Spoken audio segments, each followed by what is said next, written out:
Assalamualaikum warahmatullahi wabarakatuh. Berjumpa lagi di channel saya Murono Mureni Uber. Alhamdulillah akhirnya setelah sekian lama saya gak bikin konten, saya gak upload video. Sekarang saya diberikan kesempatan untuk membuat video atau konten lagi, dan saya harap video yang saya buat kali ini bisa bermanfaat kepada semuanya yang menonton video saya. Oke, langsung saja. Pada kesempatan kali ini saya akan berbagi pengalaman di dalam budidaya jangkrik dan juga memberikan beberapa informasi, yaitu tentang apa saja hama yang ada di dalam budidaya jangkrik. Yang pertama ada cicak, karena memang cicak itu kan populasinya sangat banyak, bahkan mungkin dalam setiap rumah itu pasti ada cicaknya. Jadi cicak ini hama yang sering dijumpai para petani. Tapi gak usah khawatir, cicak ini penanganannya untuk menghindari hama cicak ini sedikit mudah. Mudah lah, bisa dikatakan mudah. Gimana cara penanganannya? Yaitu dengan cara di kaki kandang jangkrik itu dikasih, kalau pengalaman saya itu dikasih lem tikus, mereknya biasanya tuh lem gajah. Nah, itu lem yang biasanya digunakan untuk menangkap tikus. Jadi tikus saja itu bisa lengket ya, bisa kantil, bisa melekat gitu, nggak bisa lari. Jadi kekuatannya lem itu tuh lumayan kuat lah. Jadi kalau apalagi cuma untuk cicak pasti nempel. Jadi di kaki-kaki kandangnya itu dikasih lem semuanya.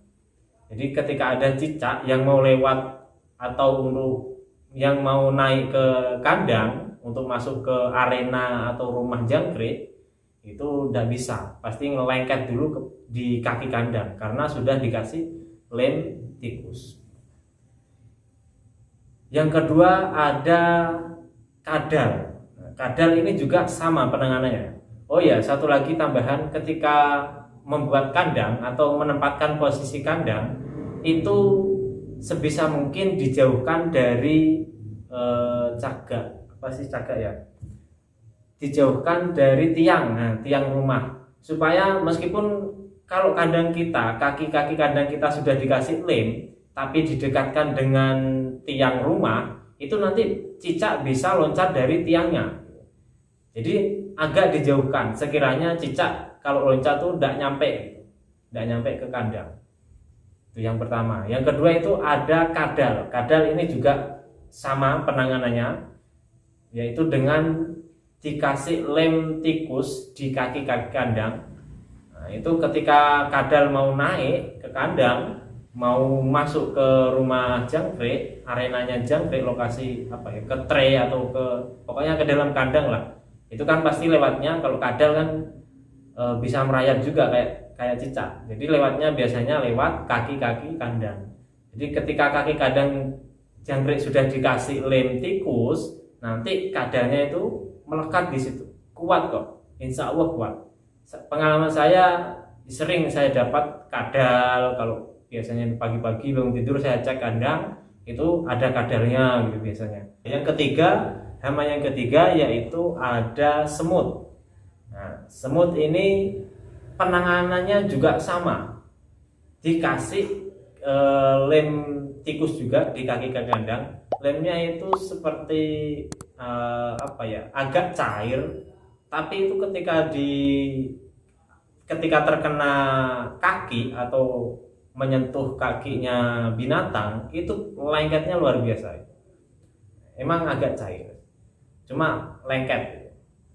Nah, penanganannya kalau hama yang satu ini yaitu semut itu sama saja, di kaki kandang itu dikasih lem tikus. Jadi lem tikus ini gunanya banyak banget, sudah bisa menangani beberapa hama. Yang pertama tadi cicak, yang kedua kadal, yang ketiga semut. Nah, semut ini bahaya banget pengalaman saya. ketika saya ini sedikit cerita pengalaman supaya peternak-peternak jangkrik pemula ya yang mungkin mau memulai usahanya dan pengalamannya kan kurang, wawasannya kurang. Kalau menonton video ini silahkan dipraktekkan supaya tidak terjadi pengalaman seperti saya. Saya cerita sedikit, ketika saya sudah menaburkan bibit, jadi telur jangkriknya itu sudah mulai menetas, saya taruh di kandang jangkrik. Saya agak mengentengkan sih. Nah, besoknya baru saya kasih lem lem tikus. Ternyata itu kan ketika saya tabur di kandang, saya taruh di kandang telur jangkrik yang sudah mulai menetasnya itu kaki-kaki kandangnya itu belum saya kasih lem. Ya agak mengentengkan gitu. Rencananya mau tak kasih besok. Ternyata paginya sekitar jam 9-an itu saya ke kandang jangkrik, karena dari kandang jangkriknya tidak di dalam rumah ya, di gudang. Itu saya berangkat ke gudang pagi jam 8-an atau jam 9 saya lupa. Ternyata nyampe di sana di dalam kandang itu sudah banyak semut. Ya akhirnya ya saya ikhlaskan. Kalau semut sudah masuk, wah itu susah itu, nggak bisa nggak bisa ditangani dah kalau semutnya sudah masuk. Kalau cicak, kalau kadal itu mungkin masih bisa diusahakan, bisa dicari, bisa dikeluarkan. Tapi kalau semut itu susah. Mau ambil satu-satu terlalu banyak, capeknya kalian itu gak sebanding dengan hasilnya nanti. Karena semut itu tidak usah lama-lama lah, 2 jam saja semut ada di dalam kandang. Yang banyak tapi ya, bukan 1-2. Kalau 1-2 semut itu gak masalah itu. Tapi kalau gerombolan semut lah banyak sudah masuk, itu sudah ikhlaskan sudah itu. Gak bisa ditangani lagi. Nah, itu yang keempat. Yang pertama cicak, kadal, yang kedua, yang ketiga itu ada apa tadi? Baru yang ketiga ya. Yang pertama cicak, yang kedua kadal, kemudian yang ketiga semut. Kemudian sekarang yang keempat. Yang keempat itu ada tikus. Nah ini tikus. Sama saja penanganannya. Tikus itu kasih lem tikus juga di kaki-kaki kandang. Nah, makanya saya rekomendasikan ini lem tikus ini karena 1 kali penanganan itu sudah bisa menangani beberapa hama. Itu pengalaman saya. Dikasih lem tikus di kaki-kaki kandang.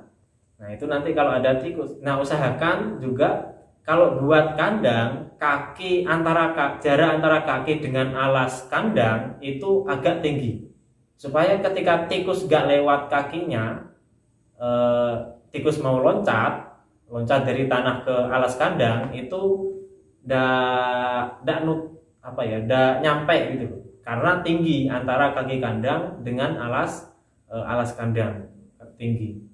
Jadi meskipun kalian kasih lem tikus di kaki kandang, tapi kalau alasnya itu jaraknya antara alas kandang dengan kaki kandang itu pendek, itu tikus bisa meloncat ke alas kandangnya.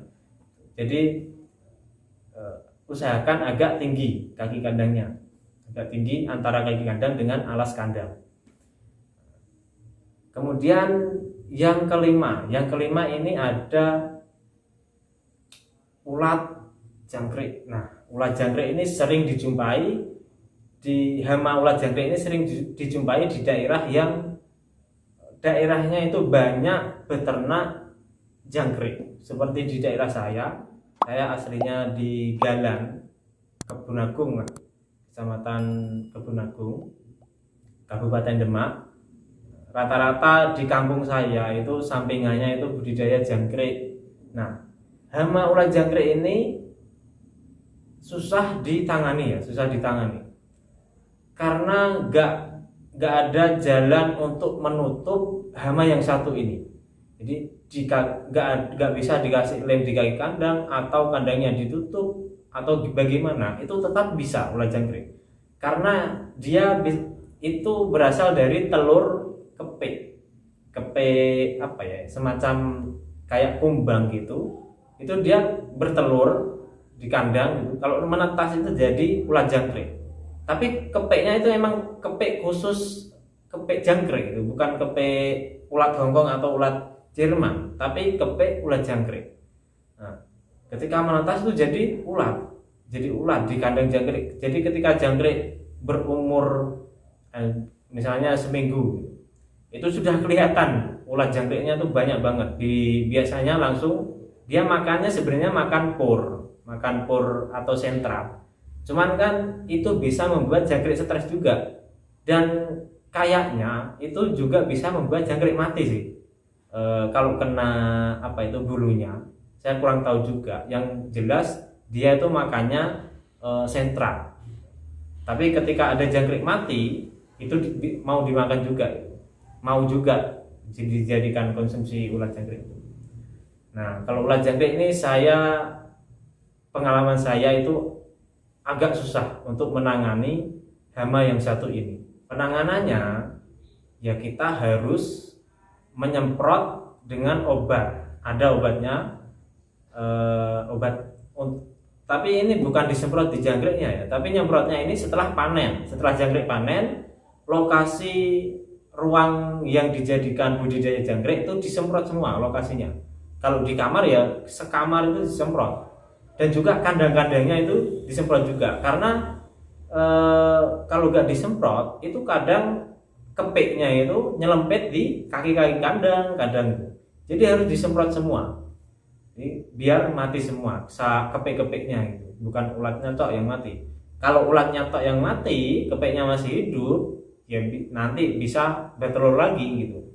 Jadi semprot semuanya setelah dipanen loh ya, jangkrik setelah dipanen.